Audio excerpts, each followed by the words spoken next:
नमस्कार। आज हम पढ़ेंगे कि किसी भी परमाणु के कक्षकों में इलेक्ट्रॉन किस तरीके से भरे जाते हैं, जिसको हम क्या कहते हैं, अफबाउ नियम। अफबाउ नियम में क्या बताता है कि परमाणु में इलेक्ट्रॉन किस तरीके से फिलअप होते हैं, किस तरीके से भरे जाते हैं। तो उसने अफबाउ नियम के अनुसार इलेक्ट्रॉन्स हैं वो हमेशा ऊर्जा के बढ़ते हुए क्रम में भरे जाते हैं। जिस कक्षक की ऊर्जा कम होगी पहले इलेक्ट्रॉन उसमें फिल होंगे, फिर उससे ज्यादा होगी उसमें जाएंगे, फिर उससे ज्यादा होगी उसमें जाएंगे, यानी कि ऊर्जा के बढ़ते हुए क्रम में भरे जाएंगे।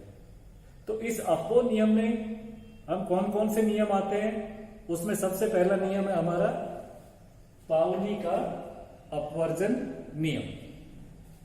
पाउली ने क्या बताया कि किसी भी तत्व या आयन के दो इलेक्ट्रॉनों की चारों क्वांटम संख्याओं का मान समान नहीं होता। दो का समान हो सकता है, दो क्वांटम संख्याएं समान हो सकती है, तीन हो सकती है अधिकतम, लेकिन चारों क्वांटम संख्याएं कभी भी समान नहीं होती। जैसे अगर हम बात करें कि मान लो 3s कक्षक में दो इलेक्ट्रॉन्स हैं, तो इसके लिए n का मान तो क्या होगा 3, l का मान क्या होगा, s कक्षक s है कोश है तो l का मतलब 0, तो l 0 है तो m की वैल्यू भी क्या होगी 0, l की वैल्यू क्या होगी 0।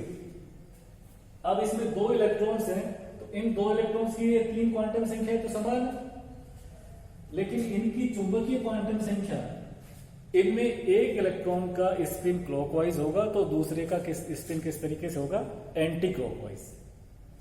यानी कि इनकी स्पिन क्वांटम नंबर अगर एक का प्लस हाफ है तो दूसरे का क्या होगा माइनस हाफ। यानी कि इनकी तीन क्वांटम संख्याएं तो समान है, लेकिन चौथी स्पिन क्वांटम संख्या दोनों की क्या होगी, अलग अलग होगी। तो इस नियम को हम क्या कहते हैं, पाउली का अपवर्जन नियम, कि किसी भी तत्व या आयन या परमाणु की के दो इलेक्ट्रॉन्स की, किन्हीं भी दो इलेक्ट्रॉन्स की चारों क्वांटम संख्याओं का मान समान नहीं।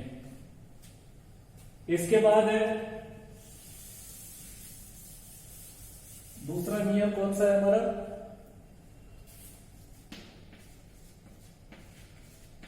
वुंड की अधिकतम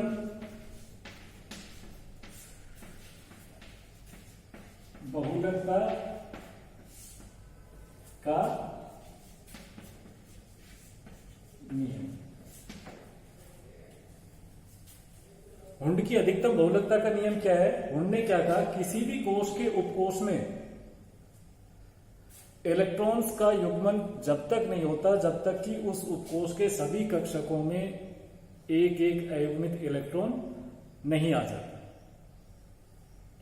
यानी कि अयुग्मित इलेक्ट्रॉन, यानी कि अयुग्मित इलेक्ट्रॉन की संख्या ज्यादा होगी तो बहुलकता क्या होगी, ज्यादा होगी उसकी। तो इलेक्ट्रॉन्स का युग्मन तब तक नहीं होगा जब तक कि उस उपकोश के सभी कक्षकों में एक एक अयुग्मित इलेक्ट्रॉन नहीं आ जाता। जैसे अगर हम कार्बन की बात करें, कार्बन का एटॉमिक नंबर कितना है 6, तो इसका इलेक्ट्रॉनिक विन्यास क्या होता है कि इलेक्ट्रॉन्स को ऊर्जा के बढ़ते हुए क्रम में व्यवस्थित करना।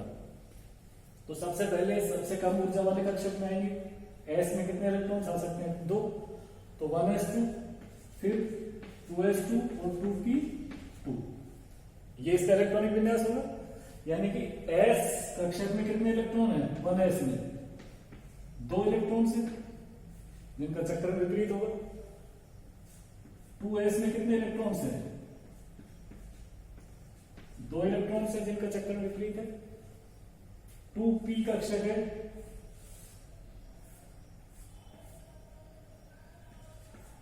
इसमें कितने इलेक्ट्रॉन है 2, तो क्या हो सकता है ये दोनों इलेक्ट्रॉन एक ही कक्षक में आ जाए, या क्या हो सकता है कि ये s में 2 इलेक्ट्रॉन,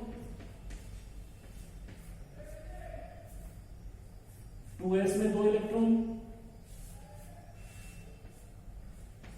और 2p में एक इलेक्ट्रॉन इस कक्षक में और एक इलेक्ट्रॉन इस कक्षक में। तो उन्होंने क्या कहा कि युग्मन जब तक नहीं होगा जब तक कि सभी में एक एक अयुग्मित इलेक्ट्रॉन नहीं आ जाए। अभी तो इसमें ये खाली, ये भी खाली, तो जब इनमें युग्मन तब तक नहीं होगा जब तक अगर इनमें एक एक अयुग्मित इलेक्ट्रॉन है, तो फिर अगर इसमें भी एक अयुग्मित है, इसमें भी एक अयुग्मित इलेक्ट्रॉन है, तो फिर इसमें इलेक्ट्रॉन जो चौथा आएगा उसकी पेयरिंग होगी, उससे पहले पेयरिंग नहीं होगी। इसका मतलब ये इलेक्ट्रॉनिक विन्यास हमारा इस लिखा ये क्या गलत है और ये सही है। तो इस नियम को हम क्या कहते हैं? हुंड की अधिकतम बहुलकता का नियम। इसके बाद एक और नियम है,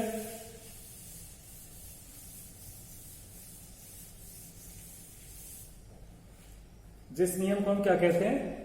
N+L नियम।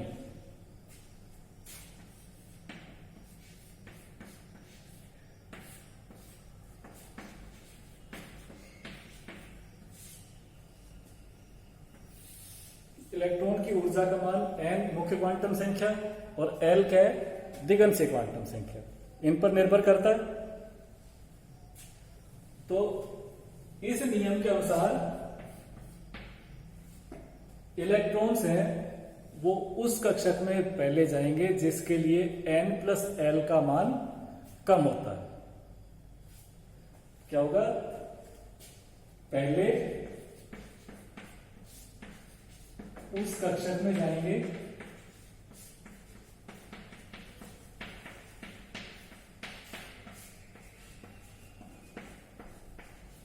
जिनके लिए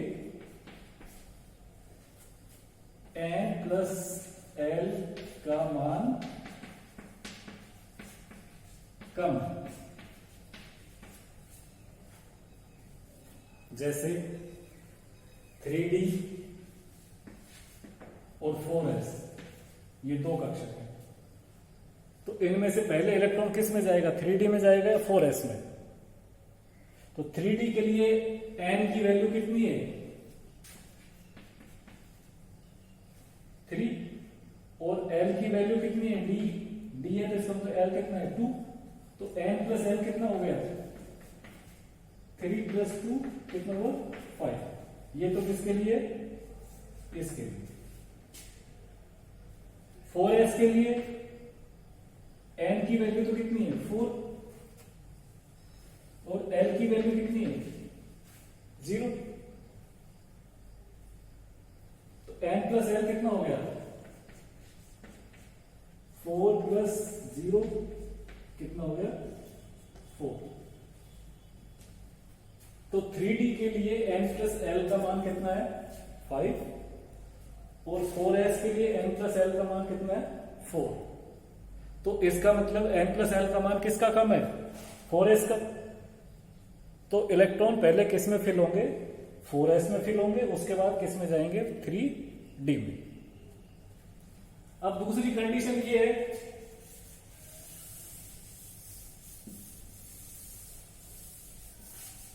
कि अगर कोई दो कक्षक है जिनके लिए n+l का मान समान हो, क्या हो?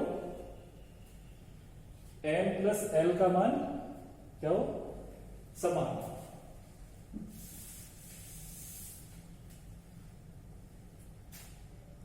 दूसरी कंडीशन क्या होती है?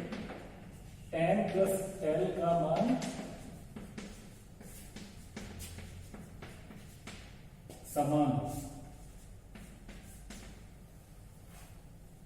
तो इलेक्ट्रॉन फिर किस में फिल होंगे? तो फिर इलेक्ट्रॉन उसमें फिल होंगे जिसके लिए n का मान कम है, जिसके लिए n का मान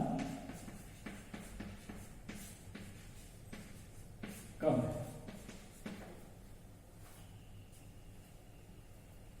ठीक है। जैसे 3D और 4p। 3D के लिए n+l का मान कितना होगा? इसके लिए n तो कितना है? 3। और l कितना है? 2। तो n+l कितना हो गया? 3 + 2 कितना है? 5। 4p के लिए n का मान कितना है? 4। और p है तो l का मान कितना होगा? 1। तो n+l की वैल्यू क्या होगी?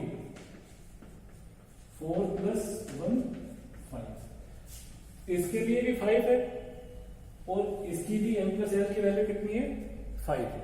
तो फिर अब इलेक्ट्रॉन कौन से कक्षक में जाएंगे पहले, तो ये क्या कहता है कि उस कक्षक में जाएंगे जिसके लिए n का मान कम है।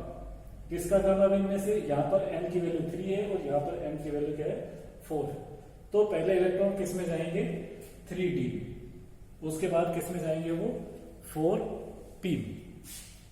तो इस नियम को हम क्या कहते हैं n प्लस एल नियम। तो इन नियम का पालन करके हम किसी भी परमाणु का क्या लिखते हैं इलेक्ट्रॉनिक विन्यास, यानी कि उनमें जितने भी जो इलेक्ट्रॉन्स होते हैं उनको ऊर्जा के बढ़ते हुए क्रम में क्या करते हैं हम उसको व्यवस्थित करते हैं, और इस व्यवस्था को हम क्या कहते हैं उसका इलेक्ट्रॉनिक विन्यास। तो इसमें कौन से नियम का पालन करेंगे, तो पाउली अपवर्जन नियम,